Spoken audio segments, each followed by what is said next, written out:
तरी पण खूप छान आलेली आहे. तर कमेंट मध्ये मला नक्कीच. अरे काय बनवणार आहे अर्चना आज? अहो पीठ आणलंय दुकानातून. पीठ संपलं का आपलं? पीठ संपलंय.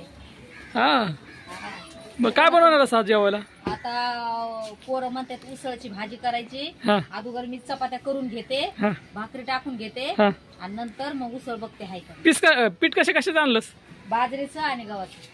फक्त बाजरी आणि गव्हाचं? पोरं खाते बाजरीचं आपल्याला आणलं.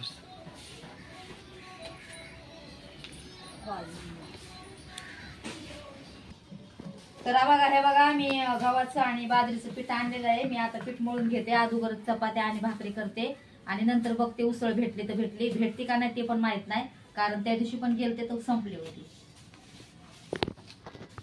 हे बघा इथं गव्हाचं पीठ आणलंय. गव्हाचं पीठ मी अर्धा किलो आणलंय आणि हे बघा इथं बाजरीचं पीठ आणलंय. हे पण मी पाव किलो पीठ आणलंय, कारण आम्हाला 2च भाकरी बसत दोघाला. आणि गव्हाचं पीठ आणलंय. आता चला मी पटकन पीठ मळून घेते.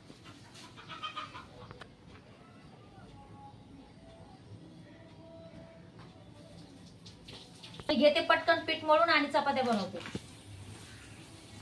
बघा आता माझ्या चपात्या चालू आहे. तिकडे 2 चपात्या झालेल्या आहेत. आता तव्यावर एक टाकले. आता सगळं पटापट चपात्या आणि 2 भाकरी करून घेते.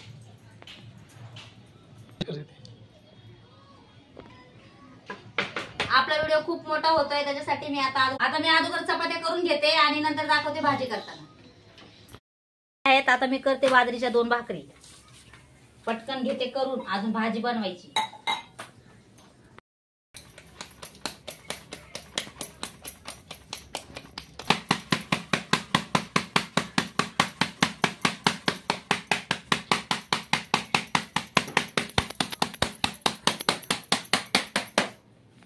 झाली बाजरीची भाकर. हे बघा बघू शकताय तुम्ही.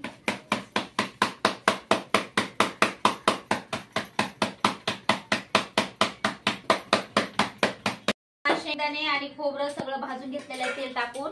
इथं बघा कोथिंबीर राहिली खुडायची आणि लसूण, हे सगळं आता मी मिक्सर मधून ग्राइंड करून घेणार आहे आणि फक्त मी आता बनवणार आहे मस्त छान पैकी उसळची भाजी. घेऊ आता आपण प्लेटीत काढून आणि मिक्सर मधून ग्राइंड करून घेऊ. हे भांड द्या, बरं झालं दिलं लवकर. तर घेते आता पटकन मिक्सर मसाला वाटून. नाही किती वेळची गेली उसळ आणायला, अजून आली नाही. ती येऊच तर घेते आता मसाला काढून.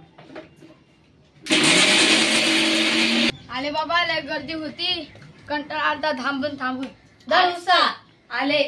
एवढा वेळ लावतात का? तिथं लय मोठ्या बाया होत्या, लय मोठी गर्दी. बघा प्रज्ञेने उसळ आणली. भाजी बनवताना मी तुम्हाला दाखवणारच आहे. तोपर्यंत घेऊ आपण मसाला ग्राइंड करून. हे बघा आपला मसाला ग्राइंड झालेला आहे. मी जास्त बारीक केला नाही, मीडियम मध्ये केलाय. तर चला आता आपण पटकन घेऊ भाजी बनवून. आता आपण ठेवू गॅसवर कढई. गॅस केला चालू, ठेवली आता एक कढईवर. आता कढईला छान असं गरम होऊ देऊया. आता आपली कढई तापलेली आहे. मी त्याच्यामध्ये टाकते तेल. तेल टाकून झालंय. आता मी याच्यामध्ये टाकणार आहे कढीपत्ता. थोडं तेल गरम होऊ देते आधी. आपलं तेल तापलेलं आहे. आता मी त्याच्यामध्ये टाकून घेते कढीपत्ता.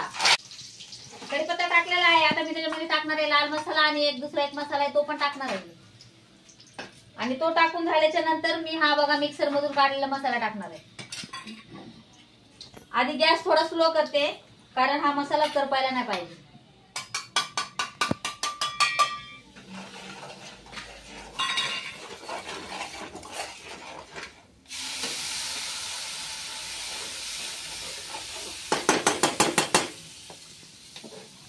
आपला मसाला टाकून झालेला आहे. आता मी छान असं फ्राय करून घेणार आहे.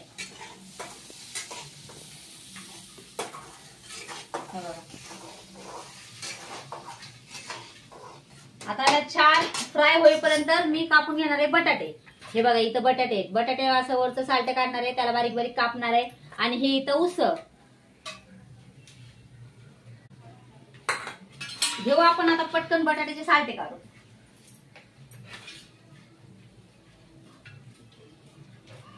छान असा फ्राय झालेला आहे. हे बघा आता आपण याच्यामध्ये टाकू बटाटे आणि उसळ. तर इथे मी बटाटे धुवून घेतले स्वच्छ पाण्यामध्ये. आता हे आपण टाकून घेऊ. आता हे टाकू उसळ. उसळ, कोणी कोणी बोलते कडधान्य आहे, कोणी कोणी बोलते उसळ आहे. हे बघा हे. आता हे पण टाकून घेऊ आपण मसाल्यामध्ये, म्हणजे मसाल्यामध्ये एकदम छान असं हे पण फ्राय होईल.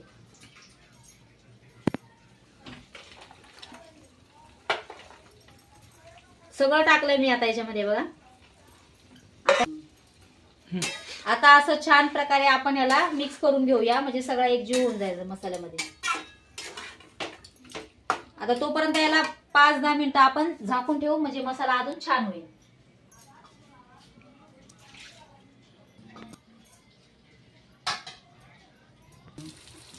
आपला मसाला छानपैकी असा फ्राय झालेला आहे बघा. मस्त एकदम तेलाची तरीवर आलेली आहे. तर आता मी याच्यामध्ये टाकणार आहे पाणी.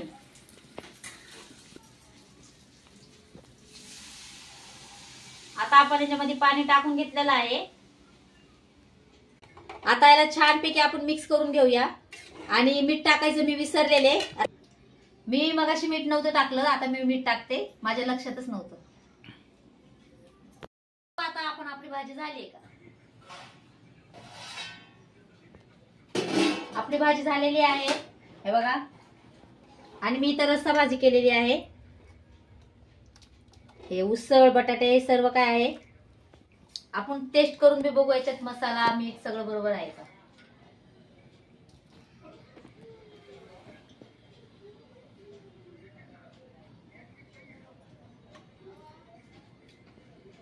एकदम एकदम छान झालेली आहे भाजी.